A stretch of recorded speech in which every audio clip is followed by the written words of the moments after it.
అనంత భక్తి సనాతన ధర్మ ఛానల్కి స్వాగతం.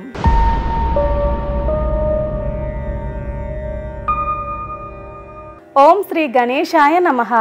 ఓం శ్రీ సరస్వతియై నమః. ఓం శ్రీ గురుభ్యో నమః. ఎలాంటి పూజలు చేయాలన్నా మనం ముందుగా శ్రీ గణేశునికి మొక్కుకుంటాం. ఆ పూజ నిర్విఘ్నంగా అవ్వాలని. ఎలాంటి పని చేయాలన్నా విఘ్నేశ్వరుణ్ణి తలుచుకుంటాం. ఆ పని నిర్విఘ్నంగా అవ్వాలని. ఎందుకంటే అంత శక్తి సామర్థ్యాలు సృష్టిలో ఉన్న 33 కోట్ల దేవతల్లో ఎవరికీ లేనంత ప్రాధాన్యత మన గణేశుడికి మాత్రమే ఉంది. అలాంటి గణేశుని గురించి మనం ఈరోజు అనంత సనాతన ధర్మ ఛానల్ ద్వారా తెలుసుకోబోతున్నాం. అది ఎలా అనుకుంటున్నారా? శ్రీ గణేశ పురాణం ద్వారా. శ్రీ గణేశ పురాణం భృగు సోమకాంత సంవాదం 1వ అధ్యాయం. శబ్ద బ్రహ్మయై వాక్కులకు ఛందోఘనాలకు అధిపతి మన గణపతి. స్వరూపి అయిన బ్రహ్మణస్పతికి భక్తిపూర్వక నమస్కారము. సమస్త కార్యములకు విఘ్నభయం నివారించే విఘ్నపతికి నమస్కారము. మాకు సమస్త సంపదలను ఇచ్చే లక్ష్మీ గణపతికి, లక్ష్మిని కటాక్షించే మహాగజమునకు నమస్సులు. సిద్ధిని కలిగించే యోగజ్ఞాన స్వరూపమైన బుద్ధీసునకు నమస్సులు. సమస్త దేవతాగణములకు ప్రథముడైన వాడు అక్షర బీజాక్షర మంత్ర రూపదేవతాగణాలకు ప్రథమ ఆరాధ్యుడైన ఓంకార స్వరూపి అయిన గణనాథునకు నమస్సులు. ఓ బ్రహ్మరూపి జ్ఞానప్రదుడవు, ఓ విష్ణురూపి సంపత్ప్రదుడవు, ఓ రుద్రరూపి కర్మలను భస్మం చేసే వైరాగ్య స్వరూపుడవు, నీవే పరబ్రహ్మవు. సమస్త వేదరాశికి అక్షరరూపి అయిన ఓ చందస్వరుడా, నీకివే నా నమోవాకములు. ప్రసన్నుడవు కమ్ము. ఇది శ్రీ వేదవ్యాసకృత గణపతి ప్రార్థన. బ్రహ్మ విద్యా ప్రదాయకుడైనటువంటి గణేశునకు నా నమస్కారములు. విఘ్నములని సాగరములను అగస్త్య ఋషివలే శోషింపచెయ్యు గణపతికి మనస నమస్కరించుచున్నాను. పూర్వం నైమిషారణ్యంలో సౌనకాది మహర్షులు లోక కళ్యాణార్థం 12 సంవత్సరాల పాటు జరిగే సత్రయాగాన్ని తలపెట్టారు. అందులో భాగంగా ప్రతిరోజు సాయం సమయంలో సత్కథా శ్రవణం చేసేవారు. ఒకనాడు సత్కళాక్షేపం చేసే సంకల్పంతో ఆ యజ్ఞస్థలానికి విచ్చేసిన సూత మహామునితో ఇలా అన్నారు. ఓ సూత మహాముని, నీవు సకల శాస్త్రాల పురాణాల సారం ఎరిగిన వాడవు. సకల విద్యలకు నిధివైన నీ వంటి వక్త లభించటం జన్మ జన్మాంతరములలో చేసిన మహాపుణ్యం వలన గానీ జరగదు. మేమంతా అటువంటి నీ దర్శనం మాత్రం చేత ధన్యులమైనాము. మా మనస్సులను పావనమొనరించి భగవద్గతలను నీ నుండి వినాలన్న ఉత్సాహంతో ఉన్నాము. కనుక అట్టి పరమ కమనీయములు, పావనకరములు, మంగళమయములైన భగవద్గతలను మాకు శ్రవణానందముగా వినిపించి మమ్మల్ని కృతార్థులను చెయ్యవలసింది. అమోఘ తపస్సంపన్నులు, నిగ్రహానుగ్రహ సమర్థులు అయిన ఆ ఋషుల ప్రశ్నను విన్న సూతుడిలా బదులిచ్చాడు.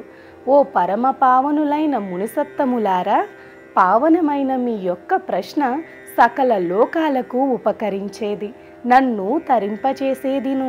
కనుక మీరు కోరిన విధంగా సత్కథ కాలక్షేపం చెయ్యాలని నాకు ఉత్సాహంగానే ఉన్నది. ఓ పావనులారా, మద్గురవరేణ్యులైన వ్యాసమునీంద్రుల వారిచే రచింపబడిన అష్టాదశ పురాణాలను, అష్టాదశ ఉపపురాణాలను కూడా మా గురుదేవుల అనుగ్రహంతో ఆశాంతం నేర్చుకున్నాను. వీటిలో ముఖ్యమైన ఉపపురాణంగా చెప్పతగిన శ్రీ గణేశ పురాణాన్ని మీకు వినిపిస్తాను. ఈ పురాణం యొక్క విశేషం ఏమిటంటే ఇది అంత తేలికగా లభించేది కాదు. ఈ గణేశుని స్మరణ మాత్రం చేతని విఘ్నములనే మంచు తెరలు ఆయన అనుగ్రహమనే సూర్యోదయంతో పటాపంచలైపోతాయి. విఘ్నపతి భక్తులకు తమ మనోభీష్ట సిద్ధి, సకల కార్యసిద్ధి కలుగుతుంది. ఎన్నో జన్మ జన్మాంతరాల పుణ్యం వల్లనే ఇటువంటి కథా ప్రసంగం వినడం, చెప్పడం లభిస్తుంది. అయితే నాస్తికులైన వారు, శ్రద్ధారహితులు ఎంత మాత్రం ఈ పురాణ శ్రవణానికి అర్హులు కారు. గజాననుడు భక్తవత్సలుడు, అనంత మహిమోపేతుడు, నిత్య సత్య స్వరూపుడు. ఈయన నిర్గుణతత్వంగాను సగుణమూర్తిగా కూడా ఆరాధించబడుతున్నాడు. సకల వేదాలకు మంత్రాలకు ఆదిలో వెలువడిన ప్రణవ స్వరూపుడే గజాననుడు. ఈ వినాయకుని అట్టి ప్రణవ స్వరూపిని గాని ఇంద్రాది సకల దేవతలు తమ హృదయాలలో నిరంతరం ధ్యానిస్తూ ఉంటారు. ఈతడే అఖిల జగములకు కారణమైనటువంటి వాడు. ఆది మధ్యాంతరహితుడు. త్రిమూర్తులైన బ్రహ్మ, విష్ణు, మహేశ్వరులు తమ తమ కార్యభారాన్ని, సృష్టి స్థితి లయాలను ఈ గణేశుని అనుజ్ఞ మేరకే నిర్వర్తిస్తున్నారు. ఈయన ఆజ్ఞ వల్లనే వాయువు వీస్తున్నాడు, అగ్ని ప్రజ్వరిల్లుతున్నాడు, జలములు ప్రవహిస్తున్నాయి. అట్టి సర్వేశ్వరుడు సకల జగన్నియామకుడైన గణేశుని చరిత్రను మీకు తెలియజేస్తాను. ఎంతో రహస్యమైనటువంటిది, అమోఘమైనట్టి ఈ పావన చరితాన్ని భక్తి శ్రద్ధలతో ఆలకించండి. ఈ గణేశ పురాణాన్ని ముందుగా బ్రహ్మ వ్యాస మహర్షికి ఉపదేశించాడు.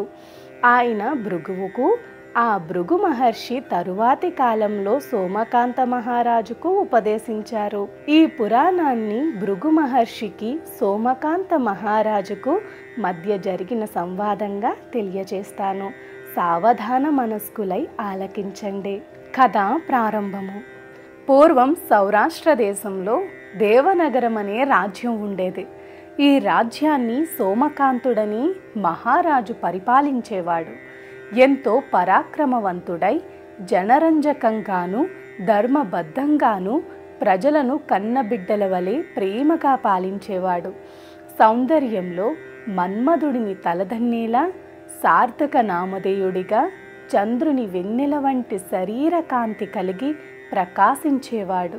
ధర్మబద్ధంగా పరిపాలన చేయటం వల్ల అతడి రాజ్యం సుభిక్షంగా సస్యశ్యామలమై ధనధాన్యాలతోనూ పాడి పంటలతోనూ అలరారుతూ శత్రువులకు కన్నెత్తి చూడరానిదై ఉండేది. ఈ రాజుగారి కొలువులో నీతి కోవిదులు, సకల శాస్త్ర పారంగతులు, ప్రభుభక్తి పరాయణులు అయిన 5 మంత్రులుండేవారు. వారు రాజుకు సరైన సలహాలనిస్తూ, వ్యూహరచన చేస్తూ సమర్థవంతంగా పరిపాలన నిర్వహిస్తుండేవారు. సోమకాంతుడు తన భుజ పరాక్రమం చేత అనేక దేశాల రాజులను, సామంతులను చేసుకుని వారి నుంచి కప్పము తీసుకునేవాడు. ఆ మంత్రులు వరుసగా రూపవంతుడు, విద్యాధీసుడు, క్షేమంకరుడు, జ్ఞానగమ్యుడు, సుబలుడు అన్న పేర్లతో పిలువబడేవారు. ఆ రాజుకు సుధర్మ అనే భార్య ఉండేది. అమిత సౌందర్యవతి, సకల సద్గుణ సంపన్న అయిన ఆ మహాపతివ్రత రాజుకు తలలో నాల్కలాగా, అతడు చేసే దేవతాది పూజలలో తోడ్పడుతూ, సర్వ అలంకారములతో శోభిల్లుతూ మంగళ స్వరూపినిగా ఉండేది. ఆ పుణ్య దంపతులకు అమిత బలపరాక్రమోపేతుడు, గుణవంతుడు, బుద్ధిశాలి అయిన హేమకంఠుడనే కుమారుడుండేవాడు. ఇలా సకల సిరి సంపదలతో, కీర్తి ప్రతిష్టలతో ప్రకాశించే సోమకాంత మహారాజు లోక కళ్యాణార్థం ఎన్నో యజ్ఞ యాగాదులు నిర్వహిస్తూ దాతయ్య తన రాజ్యాన్ని నిష్కంటకంగా పరిపాలించేవాడు. ఇది శ్రీ గణేశ పురాణం ఉపాసనా ఖండంలోని భృగు సోమకాంత సంవాదం అనే మొదటి అధ్యాయం. సర్వే జన సుఖినో భవంతు. గోవులను సేవించండి, గోవులను రక్షించండి. ప్రకృతిని కాపాడటం మన ధర్మం. ప్రకృతిని కాపాడండి, ఒక్క మొక్కైనా నాటండి. తరువాతి అధ్యాయంతో మళ్ళీ కలుసుకుందాం. మా అనంత భక్తి సనాతన ధర్మ ఛానల్ని తప్పకుండా సబ్స్క్రైబ్ చేసుకోండి. మీ ఫ్రెండ్స్ అండ్ ఫ్యామిలీ మెంబర్స్కి ఈ వీడియోని తప్పకుండా షేర్ చేయండి. శ్రీ గణేశుని ఆశీస్సులు మీ ఫ్రెండ్స్ అండ్ ఫ్యామిలీకి కూడా చేరుకునేలాగా చూడండి. నమస్కారం.